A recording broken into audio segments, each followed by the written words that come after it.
Greetings and welcome to Pinball Help. Mike here. Today I'm going to give you my first and second impressions of the new Rush pinball machine.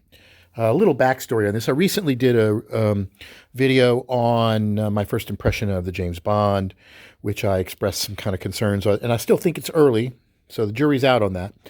I got a chance to play the James Bond in Houston, and I thought I was going to get one of those machines. And I just I wasn't all that impressed with it. I did get a chance to put some more time on Rush. I had played it in the past, wasn't blown away by it either, but this time around, I put a lot more time on both Rush as well as James Bond, and I just came away with liking Rush better. So I changed my order from getting a James Bond to a Rush pinball machine. I've had the game now for basically a week or so. I wouldn't say I've put a ton of games on it. My high score right now is about 600 million. But I'd like to give my impression and sort of kind of capture what I think about this game. So let's take a quick look. This is the Rush Pro. Let me zoom out a little bit and give you a look at it. By now, a lot of people are quite familiar with this game because it's been out for a while. And it has call-outs by the guys in the band, Alex and Getty, and with the help of Ed Robertson from the Bare Naked Ladies, who ran the studio and recorded them. And it's got a lot of really good music. Some people are going to be Rush fans, are going to be totally freaked out and blown away by it. And other people are like, I'm not a big Rush fan. I don't care. Let me tell you where I stand. I'm kind of in the middle. I am actually a drummer. I grew up listening to Rush when I was in high school. Actually, at my high school talent show, I played a Rush song on the drums. I'm not going to say which one because I'm not going to give up my age, but I was really big into it. I played in all kinds of bands. I learned all the Rush tunes. As a drummer, Neil Peart, that's how you're supposed to pronounce the name, although people say Pert. He's often idolized in the drumming circles as being one of the greatest drummers of all time. I'm a bit mature now. I've played in a lot of other bands and done different styles of music.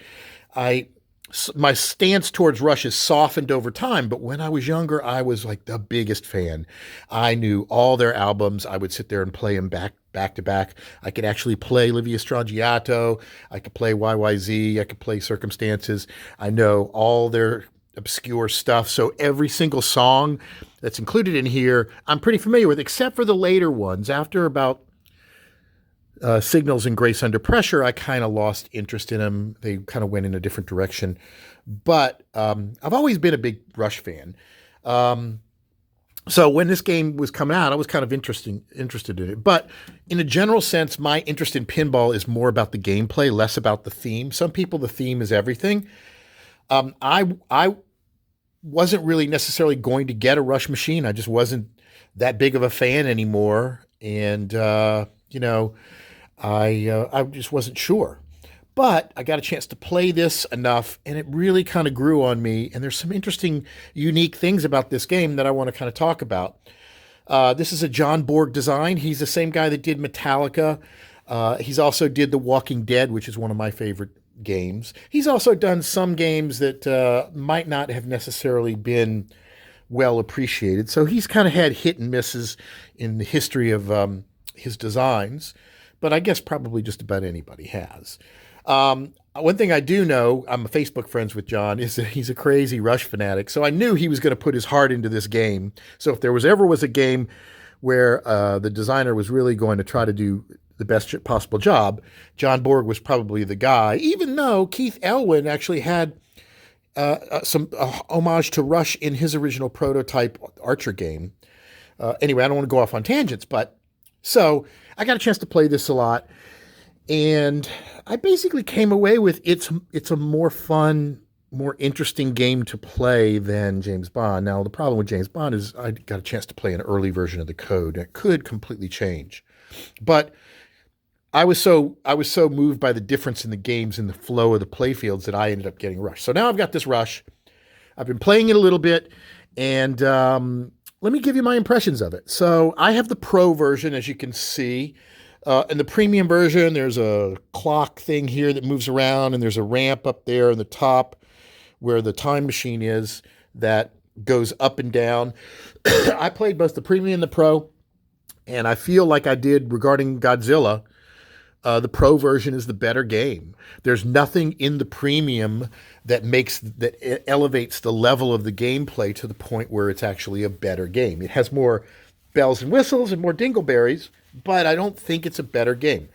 Specifically with this, having that thing block the left orbit, it's a hard enough shot already because you're thrown off because you have to shoot between the pop bumpers, so it's hard to kind of tell. That's obviously a shout out to Pat Lawler, who kind of originated that shot through the orbits to the pop bumpers. So it's hard enough shot already. I think you're putting more crap there to block your view just makes things worse, even though the little moving drum clock is neat. The ramp up at the top that goes up and down, I find that more of an annoyance. You know, you have to hit it 3 times and then the ramp comes up. I really like this pro version where you shoot up the ramp and then the magnet kicks it back out at you. I think it provides a more interesting kind of play, and it also gives the programmer more options of sending the ball in different directions. I think it's a far better design. The ramp going up and down does nothing for me. And then this left shot over here, just to the left of the time machine, there's a vertical up kicker that kicks the ball up and delivers it, I think, to the right out lane.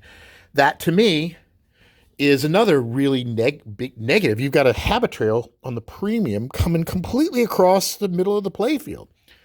I think that's just a bad idea. So in this case, I clearly like the pro. It's faster. It's got more flow. And I think it's a better game across the board. Of course, you know, people that have the premiums and the LEs will obviously disagree. Yeah, everybody's entitled to their opinion. That's fine by me. So, what's interesting about this game? I'm still learning the rule set, so I'm going to do a pinball showcase where I talk about how the game plays. Everybody I've talked to, they're all confused about this rule set too. It's very complicated. It almost reminds me of AC/DC, which is one of those games that almost nobody could ever completely figure out how the scoring worked. I think Rush is similar to that in that there's a lot of weird little secrets. And if you saw my earlier video where I talked about our rule sets becoming too complicated, this is another example. This is not a game where you can casually bat the ball around and do exceptionally well unless you just get really lucky. You have to know what you're shooting at.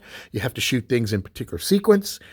And you have to know about the theme in this game. For example, there's modes that are based on songs, and there's albums that you can collect, right? So if you're playing a mode that's based on, say, the song Tom Sawyer, if you have collected that album beforehand, I believe you get more points. So you have to know that Tom Sawyer was on the album Moving Pictures, and then you have to know which shots to collect the Moving Pictures album. So it is really a game where you have to study. Now, I'll get more into all of the rules because I still don't even really know them yet. And I haven't done it. I've been wanting to do a video on Godzilla too, and I still feel like I got more to learn about Godzilla before I can even do a video about its rule set. So, I think I've scored over 3 billion on Godzilla, and I still feel like I don't really understand it. So, first impressions, what do I really like about this game? Well, it's got some amazing flow, and it's incredibly fast. Unlike James Bond, unlike, let's say, Jurassic Park. Jurassic Park is a similar game where you got to be very tactical and you got to know what to shoot for. I find in Jurassic Park is a lot. Actually, Rush is a lot like Jurassic Park 2. You cannot just bat the ball around on this game. This game will absolutely frustrate casual players because you've got the left side of this playfield here has got a lot of obstacles close up in the playfield. So that means if you hit anything over here, you're sending the ball back to you really, really rapidly. I find this to be a fundamentally different game from, say, Godzilla, which is much more wide open, where you can bat the ball around and it's guaranteed to probably hit something that'll score points. Here, you have a lot of things that are just dangerous to hit. The scoop has pads on either side that'll send the ball right back to you. This right ramp up here has two targets that are the Far Cry ball lock. But if you hit them head on off the flippers, they'll often send the ball straight down the middle. There's a tremendous number of sucker shots. Also, the slingshots here will send the balls back and forth laterally very aggressively.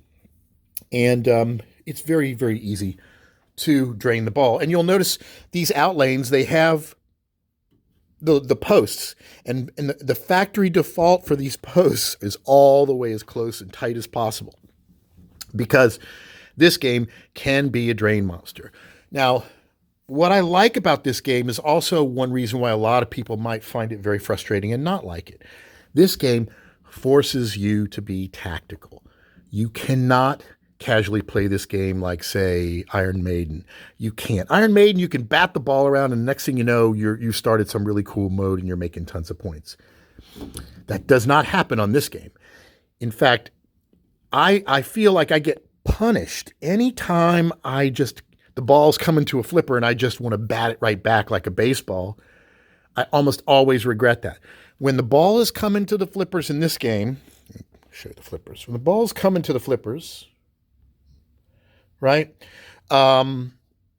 You really kind of need to know where you want to put it. You have to think. This game really forces you to think. There's all kinds of things that light up.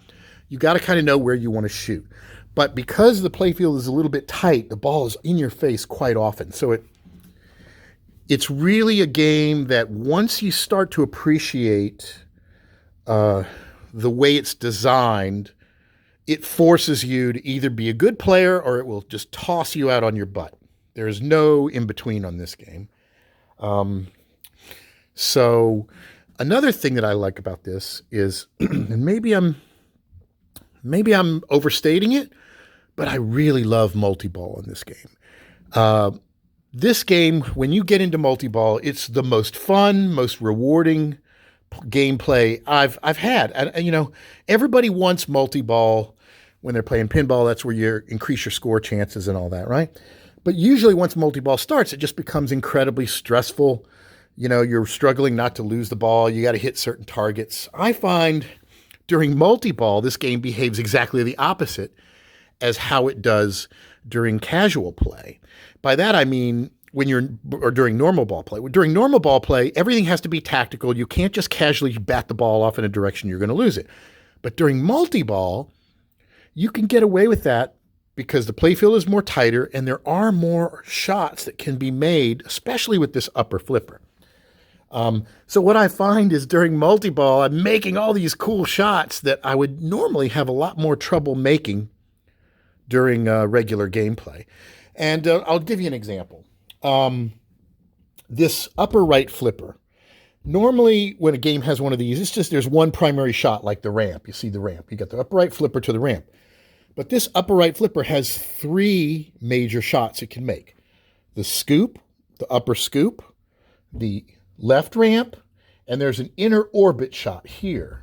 And that can only be made from this flipper. So this flipper's got three different major jackpot shots that you could make. So during multiball, if you're not paying attention to that upper flipper and you're mainly focusing on stuff down here, and occasionally you got a ball coming down here, there's a much better, higher than average chance that if you get any of this flipper on a ball, it's going to go into one of those three upper shots, and it's guaranteed to give you a jackpot or something. And it's pretty darn cool when most people, when you're playing multiball, you're primarily just focused on not losing the ball down here. If you're lucky, you can do some stuff with the upper flipper, but usually by sacrificing whatever's going on down here. In this game, you can because it's so easy to make some of these upper shots, it's a lot more rewarding and a lot more fun. I love playing multiball on this. Also, you can play control on this game very easily. Multiball, where you're cradling the balls and you're keeping them and you're sending some of them out. This is a very fun game to practice your multiball control play on, as well as just being casual. I'm really, really enjoying it. And I still think I've got a lot to learn about the rule set, but I love the flow of it. Now, that being said, there's a lot of tight shots on this game that can be frustrating.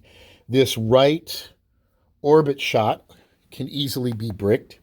It's not very wide initially when it opens, and then it gets a little even more narrow as it goes up there. So the ball can come up, and if it hits one of the sides, it'll rattle and come back down. This left orbit shot through the pop bumpers is probably easier than it looks, but it just kind of throws you off visually. So there's a lot of shots that you have to work on dialing in. The skill shot on this game I find to be very, very difficult. The standard thing is when you plunge, the ball just goes all the way around and into the pop bumpers or right out here. Sometimes it can drain, which is frustrating. The real skill shots are short plunging off this thing and then using the upper flipper to make some shots up here. The problem is there's a very fine line between plunging to go back and plunging it all the way around. There's not a lot of leeway there. So if you can even short plunge the ball, it's hard to get the ball to drop and roll down. It's much easier that you shoot a little bit high and then it goes all the way around. That I'm not happy about. I think that's a playfield issue where to even begin to do a short plunge for a special opening shot, you got to be really good to short plunge that. It's so the skill shots on this game are harder than you can think. So I guess let me just fire up a game real quick, and I'm going to play on it and just mention some few things. So you pick the songs and all that, and there's some really neat modes in this game too, and I have only begun to play around with them. So short plunge, see, it missed it there, and see now I over plunged.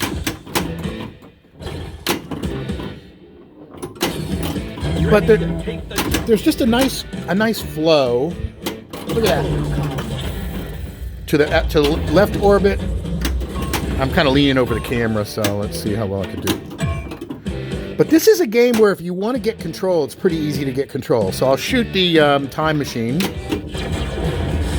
Simple shot from the right flipper.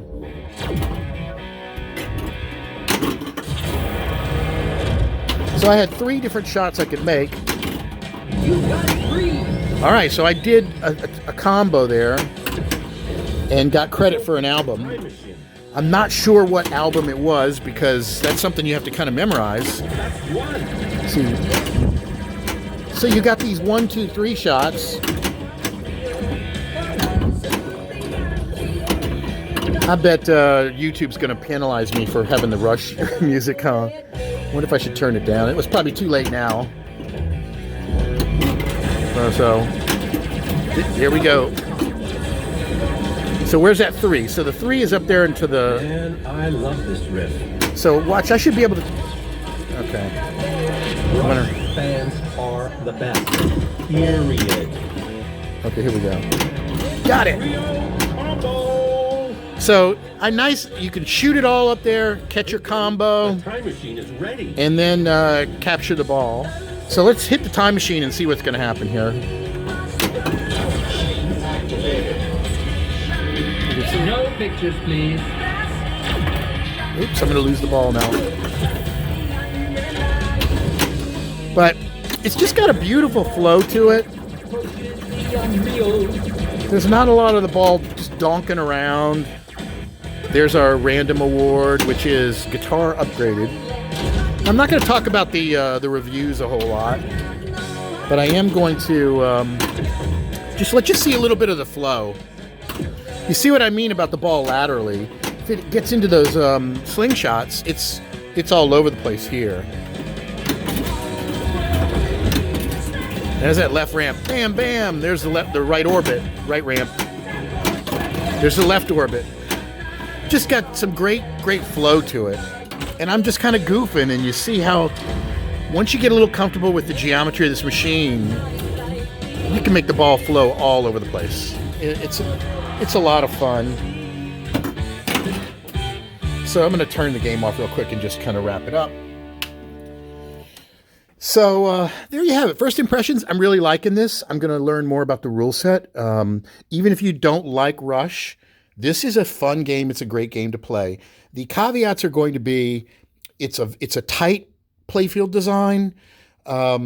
It's very, very fast, and you have to be tactical. You can't just bat the ball around or the game will be very frustrating. So it's one of these games that teaches you to embrace ball control and to think fast when a ball is coming to you, where you want to know where you want to send it. So I think it's a great game. Congratulations to John Borg for this design. And hopefully I'll have another video where I actually talk about the rule set later. So until next time, thanks for watching, and be sure to subscribe. I really I don't ask for anything from any of my watchers other than to just subscribe. So if you can, hit that subscribe button if you're not already, and I'll see you next time.